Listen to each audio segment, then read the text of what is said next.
हमारे साथ हैं केंद्रीय मंत्री धर्मेंद्र प्रधान, हम उनसे बात करेंगे। सर, आप एक ऐसे वक्त पर बंगाल के दौरे पर है जब पूर्व शिक्षा मंत्री उनको गिरफ्त किया गया है, ईडी के गिरफ्त में है, और एक प्रमुख नेता अनुब्रत मंडल वो सीबीआई की हिरासत में। लेकिन ममता बनर्जी क्या कह रही है? वो कहती है कि ये एक षड्यंत्र है जो बीजेपी के द्वारा रचा गया। क्या ये सच्चाई है? देखिए, ये जो बंगाल में शिक्षक भर्ती का घोटाला है, ये कोई राजनीतिक दल की आरोप नहीं है। ये यहाँ की नौजवानों ने, जिन्होंने टीईटी परीक्षा में मेरिट के साथ उत्तीर्ण हुए थे, पास हुए थे, पैसा घुसखोरी के कारण उनकी मेरिट लिस्ट को बदला गया। वे गए कोर्ट पे, कोर्ट ने कहा उस पर इंक्वायरी हो। कोर्ट की इंक्वायरी सीबीआई ने किया है। सीबीआई की तार पहुंचते पहुंचते उनकी शिक्षा मंत्री के घर तक पहुंचा है, शिक्षा मंत्री जी के मित्रों के घर तक पहुंचा है। बंगाल की जनता देखी है, करोड़ों रुपया उन लोगों के घर से जब्त हुई है। वो आज कानून की शिकंजे के अंदर है। ये किसी की मनगढ़ंत बात नहीं हो सकती है। आज भी 500 दिन हुआ, नौजवान धरने पे हैं, शिक्षक जो परीक्षार्थी धरने पे हैं। ये कोई आरोप नहीं है, इससे उत्तर तो देना ही पड़ेगा। उस दिन ममता बनर्जी एक पार्टी मीटिंग को संबोधित कर रही थी। उन्होंने कहा कि वो आशंकित थे कि शायद अब फिरहाद हाकिम, अभिषेक बनर्जी और तमाम कई सारे नेता वो अब गिरफ्तार हो सकता है। क्या वो बौखलाई हुई है? देखिए, जो कटमनी लेंगे, जो सिंडिकेट चलाएंगे, जो गो संपदा को चालान करेंगे, उनके मन में तो चोरी होना, डर होना स्वाभाविक है ना। देखो, कानून अंधा नहीं होता है। कानून की शिकंजा कभी ना कभी किसी तक पहुंचेगा, इसलिए कानून के ऊपर कोई नहीं है। ये बात की भी मैं जिक्र करना चाहूँगा। उन्होंने ये भी कहा उनके कार्यकर्ताओं से, अगर मेरे घर भी तक ये लोग पहुँचते हैं तो क्या आप सड़कों पर उतरकर आंदोलन करेंगे? क्या इशारा देता है ये? देखिए, कोई भी संवैधानिक पद में रहने वाले व्यक्ति कानून को आदर और सम्मान करना ही चाहिए।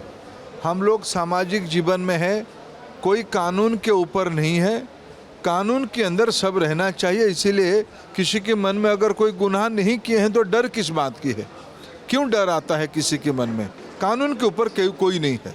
वो लगातार ये आरोप लगा रही है कि शायद महाराष्ट्र के बाद अब बंगाल की बारी है, यहाँ पर सरकार पलट दिया जाएगा। और अक्सर आए दिन हम शुभेंदु अधिकारी को भी सुनते हैं, वो कह रहे हैं कि दिसंबर महीने तक ये सरकार गिर जाएगा। क्या ये कोशिश इसमें कितनी सच्चाई है सर?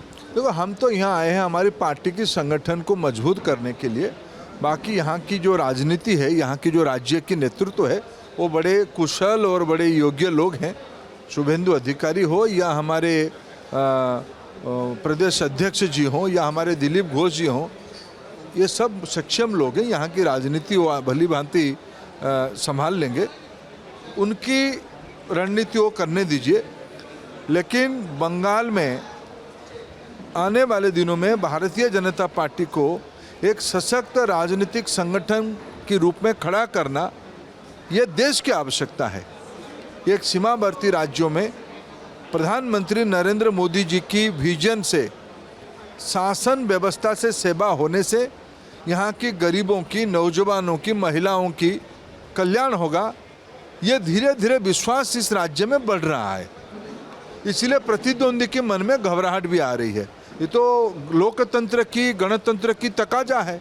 हम तो अपना बात को लेकर जनता के पास जाएंगे, जनता के ऊपर छोड़ देंगे। क्या ये 24 से पहले हो सकेगा? देखिए, 24 में तो चुनाव होगा ही। भारतीय जनता पार्टी तब तक राज्य में और ताकतवर हो जाएगी और हम यहाँ 42 की लोकसभा जीतेंगे, ये हमारा भरोसा है।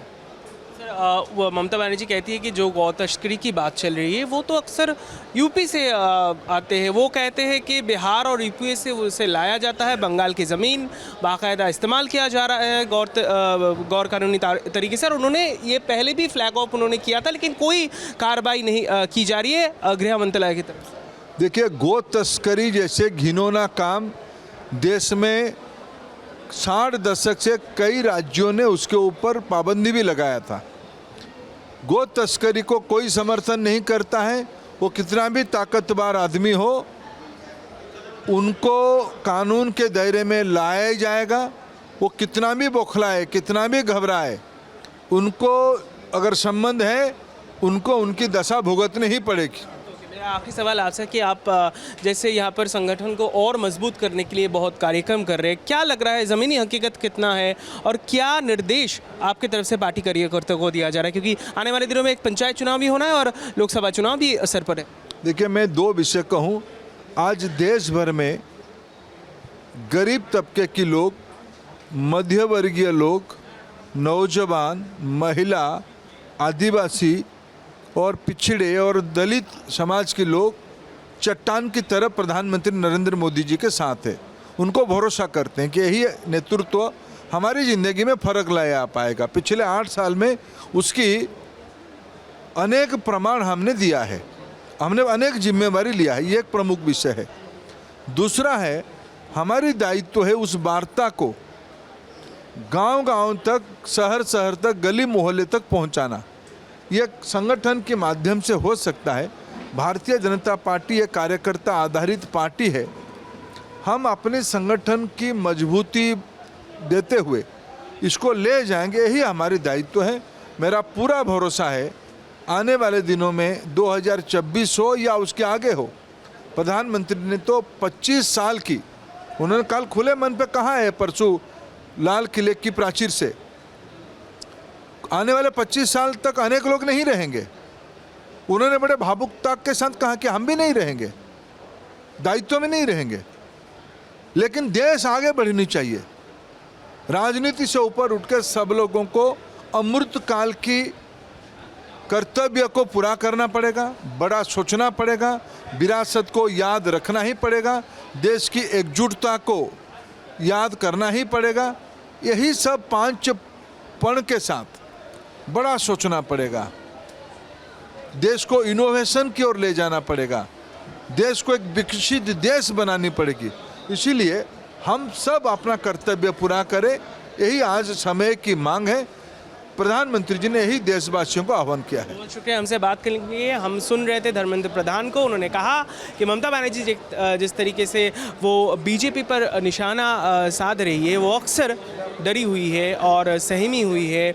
जिस तरीके से कानूनी कार्रवाई उनके पार्टी के नेता और कार्यकर्ताओं के खिलाफ किया जा रहा है बाकायदे से, इस पर वो डरी हुई है, ऐसा मानना है धर्मेंद्र प्रधान का। कैमरा पर्सन प्रसून के साथ ऋतिक, कोलकाता से आज तक के लिए।